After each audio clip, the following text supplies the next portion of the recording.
Kommunismen er en politisk ideologi med det mål at opbygge et klasseløst samfund, hvor der er fuldstændigt ejendomsfællesskab, og hvor der enkelte borgere yder efter evne og nyder efter behov. Kommunismen blev introduceret i 1840'erne af Cabot. Han skildrer hans visioner om et kommunistisk samfund. Kommunismen blev særligt fremtrædende i 1848, da Friedrich Engels og Karl Marx skrev det kommunistiske manifest. Her fremlagde Karl Marx et nyt syn på kommunismen, da han skrev, at kommunismen ikke var en opskrift på en ideal tilstand, men en endnu ikke realiseret historisk mulighed. For Karl Marx blev kommunismen en vision om et samfund, hvor mennesker kan bevæge sig frit mellem nødvendighedens rige og frihedens rige. Fascisme er en politisk og bevægelse og ideologi, stiftet af Benito Mussolini og estimeret til den 23. marts 1919. Fascismen startede i 1920'erne i Italien, hvor de gennemgik en dyb social og politisk krise. I oktober 1922 kom fascisterne i regeringen, og i 1925 monopoliserede de magten. Der blev opbygget et regime, som er karakteriseret som et autoritært system, hvor fascisterne leder Mussolini udøvede magten. Kongen var stadig formelt statsoverhoved, men i praksis var det fascisterne, der udøvede magten. Ideologisk var fascisterne nationalister og antisocialister. Det fascistiske styre er et diktatur baseret på det italienske samfund som en fælles organisme. Under diktaturet var kun et politisk parti tilladt, Partito Nazionale Fascista. Det nationalt socialistiske fascistiske parti. Politisk ønskede man i det fascistiske styre at skabe en stærk fælles stat, hvor befolkningens interesser var underordnet staten. Nationen Italien blev betragtet som en organisme, og denne måtte konkurrere mod andre folk. Dette skete ofte i form af krig, og krig var netop derfor betragtet som meget naturligt. Fascismen har en masse fællestræk med nazismen i Tyskland, og uden den racistiske opdeling er de meget ens i kampfasen. Styreformen er dog opfattet anderledes, i det den består af socialister, og fascismen består af antisocialister. Nazisme eller nationalsocialisme er en ekstrem grad af fascisme. Nazismen blev først set i Tyskland i 1918 med oprettelsen af Nationalsozialistische Deutsche Arbeiterpartei, eller NSDAP, der havde som formål at samle alle tyskerne under et parti. Det blev senere forbundet med stærk racisme eller raceenhed, og specielt jødehad, som blev realiseret i 1933 ved en systematiseret udryddelse af flere ariske og ikke-ariske minoritetsgrupper, heriblandt jøder, sorte, zigøjner, homoseksuelle og desertører.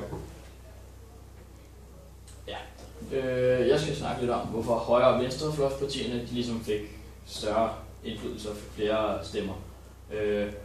Og den politiske tendens var ligesom, at de her midtervælgere, de søgte mod fløjene, mod venstre- og højrefløjene, fordi mange i middelstanden følte sig troet på deres eksistens. Det skyldes, at efter verdenskrisens udbrud fulgte en stor arbejdsløshed, og tilbage dengang var der langt større forskel på en med arbejde og en arbejdsløs.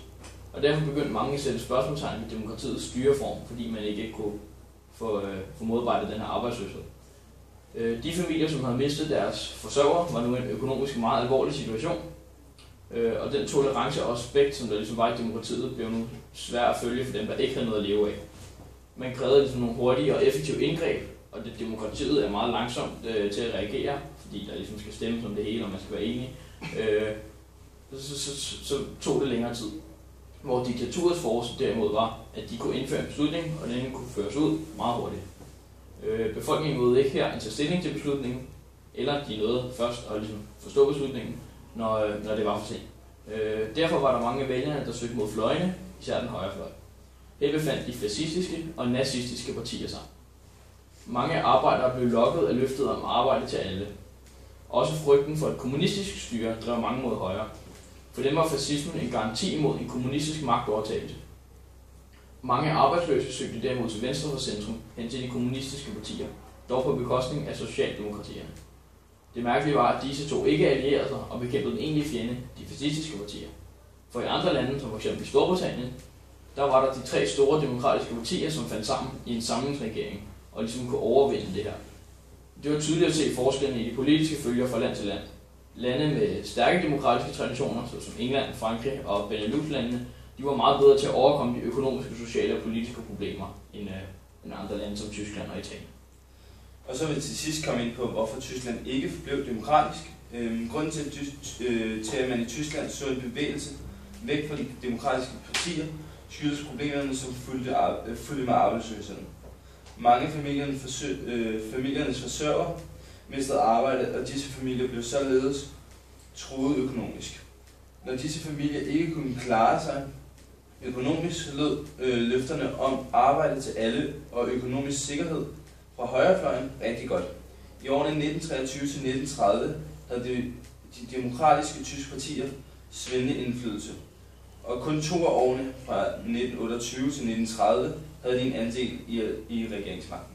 Efter den store verdenskrig kom et kæmpe økonomisk tab til Tyskland. Store udgifter fandt sted til arbejdsløshedsunderstøttelsen. Dette førte til en sprængning af den brede regering under socialdemokratisk ledelse. Herefter blev der udskrevet valg til Rigsdag. Tilsammen øgede de kommunistiske og nazistiske partier deres stemmeandel fra 13,2% til 31,4%. En mindretalsregering med Heinrich Brüning blev oprettet. I 1932 blev der endnu en gang udskrevet valg. Her øgede de deres stemmeret til 52%. Med den øgede andel blev Hitler overdraget kanslerposten i 1933.